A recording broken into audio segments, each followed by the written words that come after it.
España la gentil fue luego destruida. Era señora de ella la gente descreída. Los cristianos mezquinos tenían mala vida. Sobre ellos nunca fuera tan gran cuita venida. Muchas penas pasaron nuestros antecesores, muchos fieros espantos, muchos malos sabores. Sufrieron frío y hambre con muchos amargores.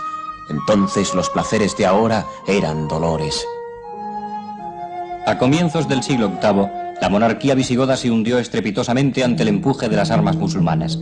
Los hispanogodos que pudieron salvarse de la catástrofe se hicieron fuertes en los riscos y valles de las montañas cantábricas, escapando así al poder del califato omeya de Damasco.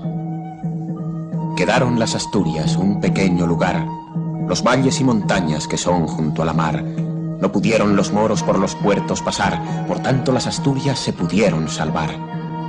Era Castilla Vieja un puerto bien cerrado, más entrada no había que la de un solo paso. Los de Castilla el puerto tuvieron bien guardado, porque de toda España no había otro quedado. La victoria lograda en Covadonga, sobre una columna musulmana que se aventuró peligrosamente en el corazón de las montañas Astures, proclama la voluntad de resistencia cristiana, pero los tiempos eran difíciles. Así se iban huyendo de las gentes extrañas, morían de gran hambre todos por las montañas, no 10, 20 ni 30, sino muchas compañías. Hambres, pestes o falta de interés por los páramos hoscos de la meseta norte empujaron a los musulmanes al sur del río Duero. Una franja de yermo desierto separó durante años a los enemigos. Por esta tierra de nadie penetra los ejércitos de Alfonso I. Varón de lanza osada, que ganó muchas tierras en razón de su espada. Las tropas de Alfonso I llegan por el este hasta las tierras del Alto Ebro, donde vivía una compleja mezcla de pueblos poco romanizados. Los cántabros, austrigones y vérdulos. Gentes de esta zona, con los godos refugiados en las montañas, serían los primeros foramontanos que se asentaron en los valles del norte, en las Bardulias. Pero las primeras repoblaciones no arraigaron. Cada verano, al madurar las mieses, las tropas musulmanas asolaban la comarca del Ebro. Así nacen los primeros castillos. Castillos impotentes para contener los ataques musulmanes, más frecuentes y temibles desde que Abderramán I logra consolidar su posición en Al-Andalus. Entre los años 767 y 805, Alfonso II y Córdoba luchan a muerte. En el 806, Abu Uthman es derrotado a orillas del río Pisuerga. La ofensiva cordobesa ha fracasado. Los caminos de la repoblación están abiertos.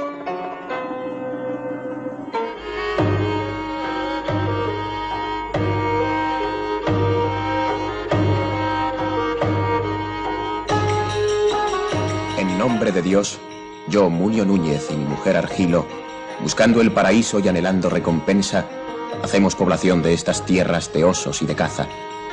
Trajimos para poblar a Valero y a Félix, a Cristóbalo y Cerpello con toda su progenie, y les dimos el lugar que se llama Brania o Saria, con sus montes y sus corrientes de aguas, con sus fuentes y sus valles de pan llevar, y todos sus árboles frutales. Los valles de Reynosa, las tierras al sur de la Peña de Orduña y las riberas del Alto Ebro se llenan de vida. En largas caravanas al mando de un conde o un abad, en pequeños grupos, llegan los pobladores a las tierras señorial de la frontera. Buscan pastos para sus ganados, tierras donde sembrar, horizontes abiertos donde los días pasados se volvieran recuerdos. Las malas cuitas quedan a la espalda y ante los nuevos pobladores se extienden unas tierras a ganar con la espada y el arado. La tierra es un bien sin dueño y de acuerdo con la tradición romano-visigoda pertenece a la corona. Los condes repartieron tierras a los colonos. Después de ondear un estandarte y sonar un cuerno, la presura quedaba realizada. También poblaron los abades y los simples particulares. Esta forma de presura por ingenuos u hombres libres daría un carácter fundamentalmente democrático a la Castilla naciente. Fueron nuestros abuelos mucho tiempo afrentados, pues los tenían los moros muy fuerte arrinconados. Eran en poca tierra pocos hombres juntados. Por el hambre y la guerra eran muy azotados. La amenaza musulmana pesa cada día sobre los repobladores y forma parte de su incierto vivir cotidiano. Sobre las colinas levantan los primeros castillos y la región toma un perfil característico. Los musulmanes la llaman Al-Qila, los castillos, y ya en el 800, en una carta del abad Vitulo, aparece el nombre de Castilla, tierra de castillos. La corte asturiana está cada vez más lejos de estos hombres de frontera, y después de la muerte de Alfonso II, de allí solo llegan noticias de caos y desconcierto. Viendo los castellanos las cosas así estar, y que no se avenían para otro rey buscar, dos hombres de valía por alcaldes alzaron. El uno fue don Nuño, hombre de gran valor, el otro don Laíno, el buen guerreador. Es difícil separar la verdad de la leyenda. El nombre de los jueces no está documentado hasta siglos más tarde. Sin embargo, su nombramiento se asienta en una realidad, el nuevo giro que toma el derecho en estas tierras de frontera. Se dice que los castellanos quemaron ejemplares del fuero juzgo ante las puertas de Santa Gadea, pues en Castilla las leyes las harán los jueces al juzgar, creando normas llamadas fazañas que serán guardadas en la memoria del pueblo y aplicadas en casos análogos. Era un derecho para hombres en peligro, sin tiempo para mirar atrás, libres y violentos. A mediados del siglo IX aparece, real o legendario, el conde Rodrigo.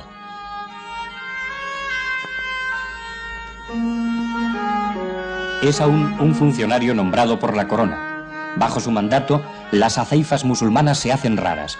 En esta tregua de 20 años, las fronteras avanzan. Era Castilla entonces un pequeño rincón. Era de castellanos Montes de Oca, Mojón, y era de la otra parte Itero el Hondón. Carazo era de moros en aquella sazón.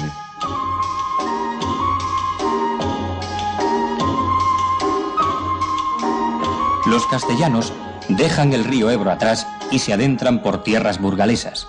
A su paso surgen los castillos y los colonos se asientan a la sombra de sus torres. Diego Rodríguez sucede a su padre el conde Rodrigo y funda hacia el 800 una plaza fuerte que será decisiva en el porvenir, Burgos.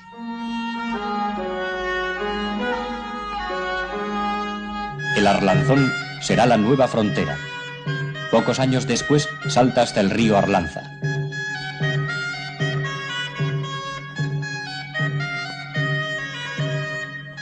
En León reina Alfonso III, que lucha por dominar los pasos del este.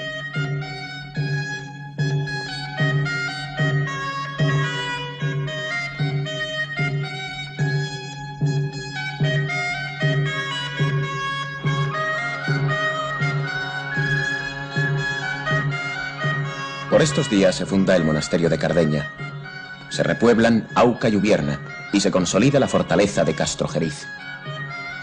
El conde Diego murió, si creemos a la crónica najerense, en Cornuta un 31 de enero del 885. Con él su familia desaparece de la historia de Castilla. A principios del siglo X, Castilla es un mosaico de pequeños condados. Gonzalo Téllez gobierna en Lantarón. Gonzalo Fernández rige las tierras de Burgos y bajo su mandato se funda San Pedro de Arlanza y San Esteban de Gormaz, a orillas ya del río Duero. Otro conde, Munio Núñez, fortifica la línea del Esgueva y llega hasta Roa.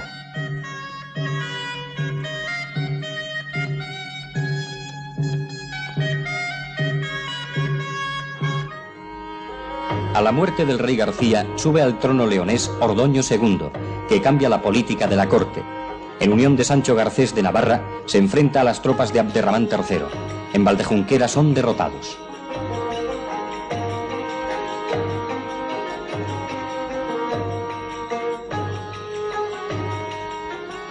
Los condes castellanos se negaron a participar en la batalla. Es tradición que Ordoño II les apresó en Tejar, a orillas del Carrión. Presos o no, los condes castellanos cada vez adquieren mayor autonomía. Hacia el 931 desaparece el conde don Gonzalo. Se llamó don Fernando ese conde primero. Nunca hubo en el mundo otro tal caballero. Este fue de los moros implacable guerrero. Por sus lides decíanle el buitre carnicero. En el año 931 Fernando y su madre Muniadonna delimitan el condado de Lara y fijan las relaciones con sus vasallos. Elegimos este lugar de Lara ya nombrado, con todas sus posesiones y prestaciones, con las entradas y salidas, con los montes y los valles, según los términos que a continuación señalamos. 66 eran las villas que podían disfrutar del fuero de Lara. Todas estas tierras y las villas en ellas comprendidas debían acudir al fuero de Lara y ayudar a su señor de año en año con el servicio de anubda y fonsadera, es decir, de servicio militar y vigilancia de los castillos, con obligación de acudir a la almutara o campo en el que se reunían los guerreros para prepararse al combate. Con el nuevo conde, Castilla nace a la historia. Castilla surge con una fuerza innovadora en todos los órdenes de la vida, frente a un reino leonés que, sintiéndose heredero de la monarquía visigoda, continúa aferrado a su pasado glorioso y guarda con celo sus tradiciones. Castilla se forja en la frontera y un nuevo tipo de hombre nace, que aporta soluciones que anuncian el futuro.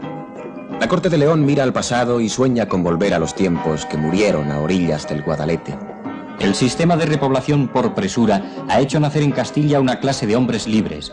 Las franquicias concedidas a los villanos que pudieran aportar caballos a la lucha contra el Islam abren las puertas de la nobleza al esfuerzo y al valor de todos, además de crear una poderosa caballería. Juntos combaten los magnates y el pueblo. Mientras en León se continúa escribiendo en latín de forma erudita, en Castilla cristaliza una nueva lengua. Se aceptan los sonidos de la J y la Ch, se suprimen las G y las H y se adoptan las formas diptongadas. Los juglares cantan para el pueblo gestas del presente y el pasado. Así brota la lengua que sería la sangre de un imperio. Fruto de este dramático batallar y resistir de un siglo fue la exaltación de las fuerzas pasionales, emocionales e instintivas de la persona. El conde Fernán González remata el proceso de crecimiento castellano. Dotado de una gran sagacidad política, jugará hábilmente con la debilidad de los reyes leoneses, unificando los territorios que darán vida a Castilla. El conde don Fernando, con muy poca compañía, contar todo lo que hizo parecería hazaña. Mantuvo siempre guerra con los reyes de España. Hizo grandes batallas a la grey descreída. Fue durante su tiempo mucha sangre vertida. Según la leyenda, logró Castilla a cambio de un azor y un caballo.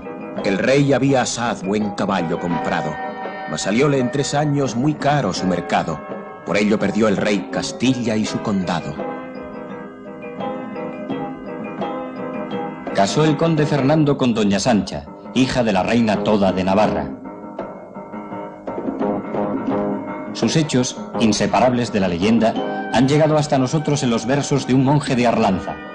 Su recuerdo está unido a los monasterios de Silos, San Quirce,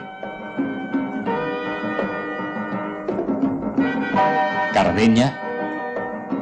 El conde don Fernando, corazón sin flaqueza, señor de enseñamiento, cimiento de nobleza, el que logró ensanchar Castilla una muy gran partida, murió seguramente en el mes de junio del 970.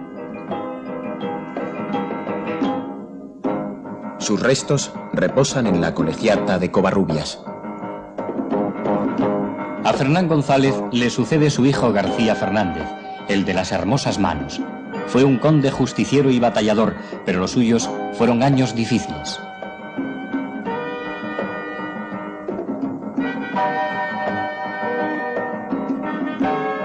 La estrella de Almanzor ascendía en la Córdoba de Ixán II. Sus zarpazos alcanzarán a todas las tierras cristianas.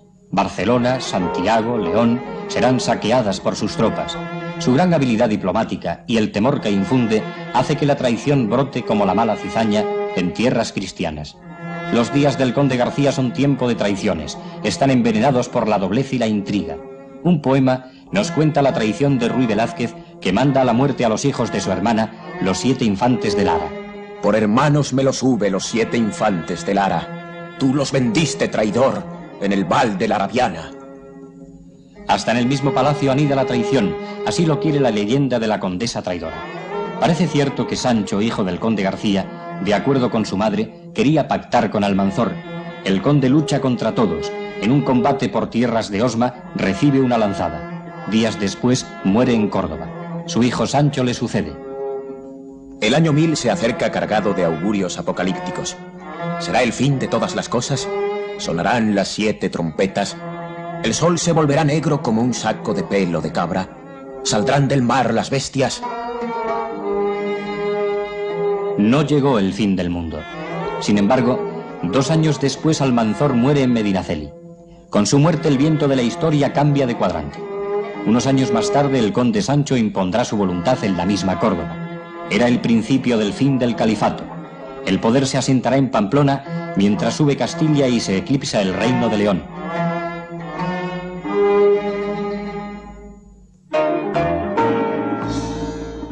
El infante García es un niño cuando muere su padre. El caos se adueña de Castilla en su corto mandato.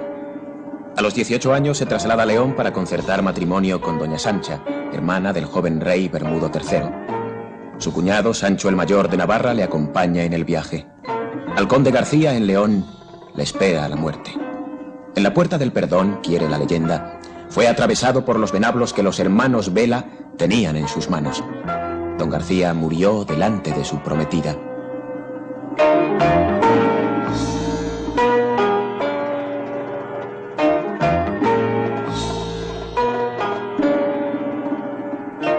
Cuando al conde García le mataron en León, dice el fuero de Castrojeriz, vino el rey Sancho de Pamplona y tomó pacíficamente a Castilla a causa de doña Mayor, hija del conde Sancho, que era su mujer.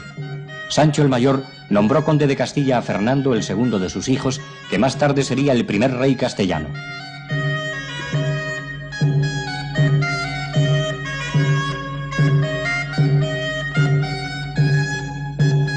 Navarra impone su política en los estados cristianos.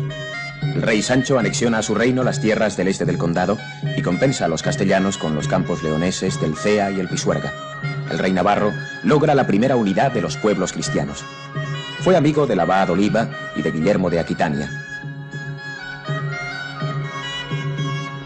Construye puentes en el camino de Santiago.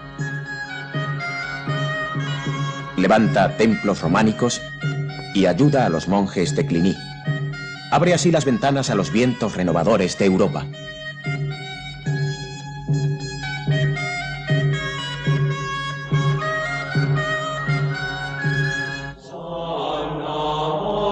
En el 1025, el rey Sancho implantó la reforma monástica de Cluny en el monasterio de San Juan de la Peña.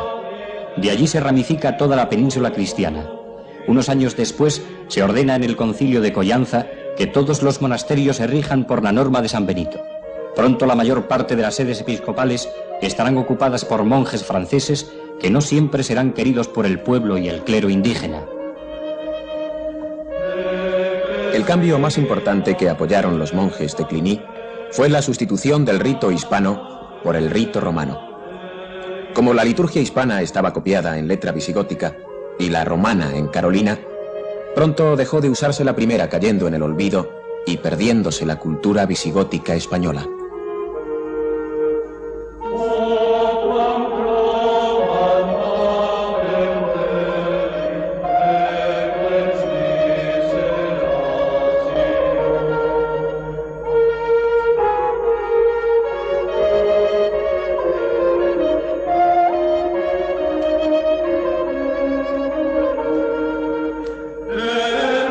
La Reforma restauró en todo su vigor la antigua regla benedictina de pobreza, castidad, obediencia, humildad y penitencia.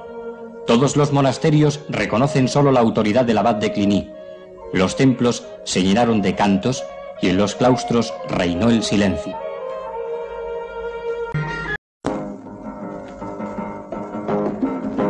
La unidad política lograda por el rey pamplonés se rompe a su muerte. Deja Navarra a García, Castilla a Fernando, Sobrarbe y Ribagorza a Gonzalo y a su hijo natural Ramiro Aragón.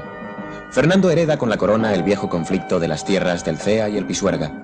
En las llanuras del Tamarón lucha contra Bermudo III, que pierde la vida en la batalla. Fernando, al estar casado con la hermana del rey muerto, doña Sancha, pasa a ser rey de León. Por primera vez se unen el antiguo condado y el viejo reino. Poco más tarde lucha contra su hermano García, que muere en la batalla de Atapuerca.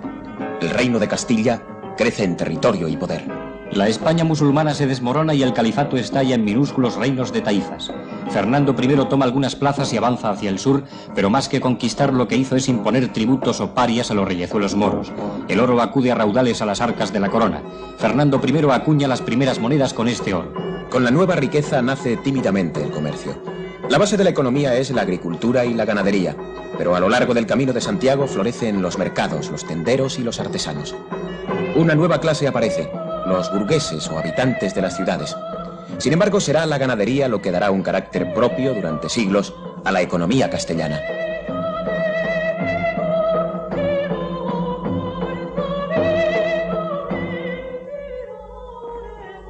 Una corriente europeísta penetra cada vez con más fuerza por el Camino de Santiago.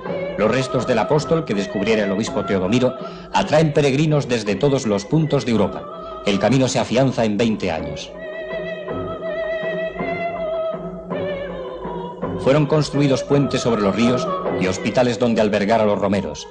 En algunas ciudades se formaron barrios francos de comerciantes, posaderos y artesanos. También por el camino llegaron canteros y maestros arquitectos.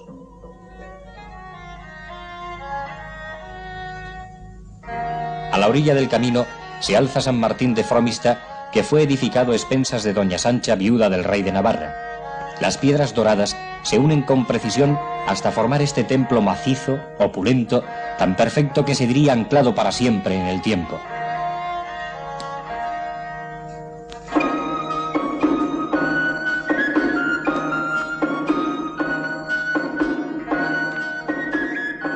Fernando I mandó edificar San Isidoro de León, donde reposarían los restos del santo sevillano. Años más tarde lo hizo ampliar su hija doña Urraca. Conocemos al arquitecto de las obras, Pedro de Eustamben, cuyos restos reposan en el templo. Las portadas del nuevo templo están ennoblecidas por esculturas que guardan estrecho parentesco con las de Tolosa, en Francia.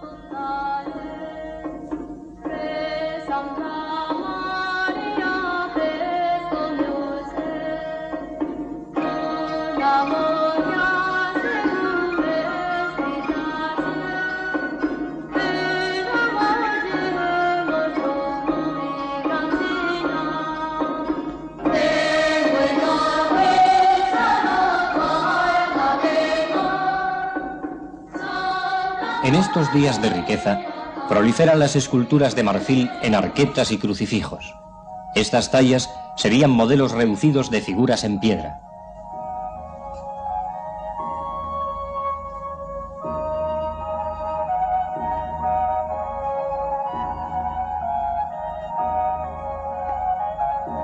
La obra capital de la Escuela Románica Castellana de Pintura son los frescos del Panteón de Reyes de San Isidoro, de León.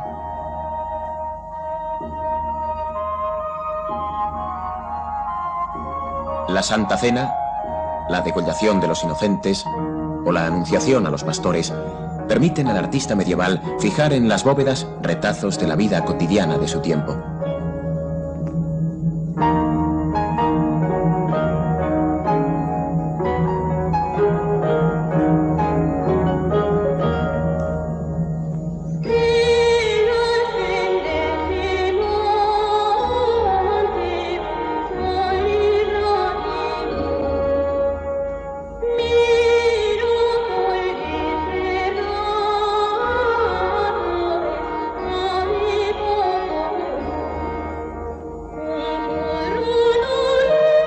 La escultura castellana románica alcanza su cima en la parte más antigua del claustro de Silos.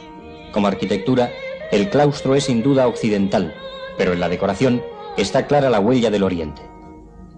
6 de los relieves que adornan sus ángulos parecen creados por la misma mano. Sus figuras son esbeltas, delicadas, apenas sin peso, como si se alzaran sobre la punta de los pies.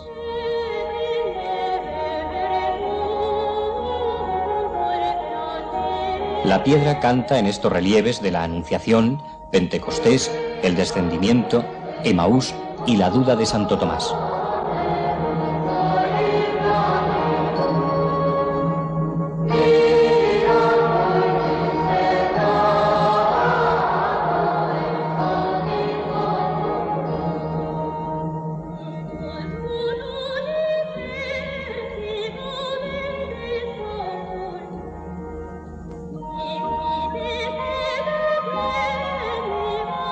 A la muerte del rey don Fernando, los reinos se desgajan. Diste a don Sancho a Castilla, Castilla la bien nombrada, a don Alfonso a León con Asturias y Sanabria. Castilla ya es cabeza de reino y pronto se enciende la guerra entre los hermanos. Sancho derrota en Llantada y Golpejara a don Alfonso, que busca refugio en la corte del rey tributario de Toledo. Don Fernando apenas muerto, Sancho a Zamora cercaba. De un cabo la cerca el rey, del otro el Cid la premiaba. A las puertas de Zamora, la lanza de Bellido Dolfos abre el camino del trono a don Alfonso. Muerto su hermano, regresa de Toledo. En Santa Gadea, Rodrigo Díaz de Vivar, que era alférez mayor del rey desaparecido, le toma juramento con otros nobles castellanos.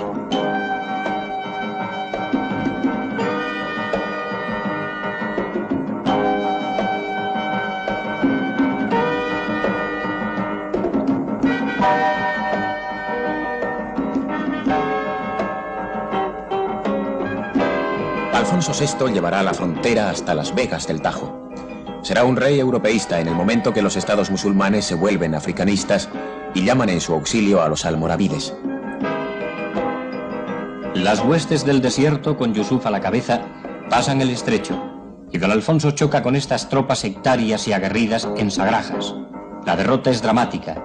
Toledo resiste, pero las nuevas técnicas militares de los invasores triunfan en Consuegra y Uclés.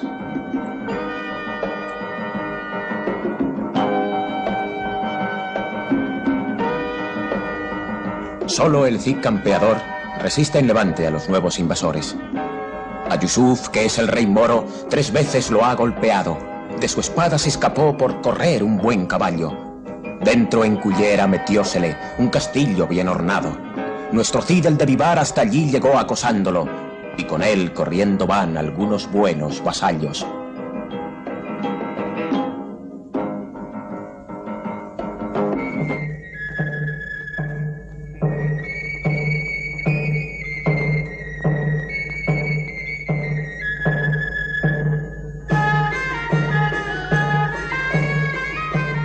Pero a la muerte del Cid, Valencia se perdió y los avances cristianos cesaron.